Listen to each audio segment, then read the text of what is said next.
Hello and welcome to the Friday, May 9th, 2025 edition of the SANS Internet Storm Center's Stormcast. My name is Johannes Ulrich, and today I'm recording from San Diego, California.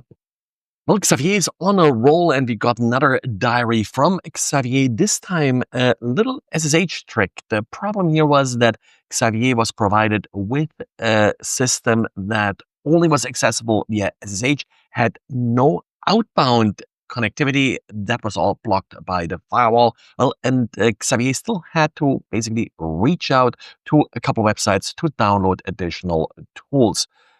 This quick solution here was, well, it just used the existing SSH tunnel to connect back to an HTTP proxy, and from there, of course, back to the world. All you need with SSH is one single connection, and then you can use it to forward ports and basically tunnel additional traffic. There's actually sort of another thing that I've used in the past a couple times, where you just run a point-to-point connection over SSH. That gives you essentially a complete VPN via SSH. Not quite as reliable as other VPN solutions. That's why I haven't really lately been using it much. But in a pinch, if all you have is SSH, that's certainly quite useful. And I've run into situations, for example, while traveling, where hotel or conference center networks were quite restricted. And well, then something like this is sometimes saved the day. Well, last week I wrote about exploits of a Samsung magicINFO 9 vulnerability. And back then I stated that, well, this vulnerability was actually patched back last August. Huntress Lab today published a blog post stating that the patch back from August probably didn't work, or that there is a second very similar vulnerability. Either way, even fully patched copies of Samsung magicINFO 9 are still exploitable against the proof of concept that was published and that the exploit attempts that we have seen are based on.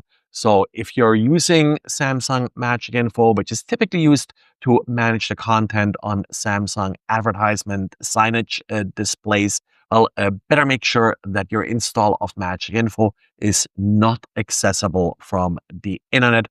I'm not sure if it's possible to just shut it down while you're not making any changes, but either way, the current latest version of the software is currently being exploited by botnets like Mirai.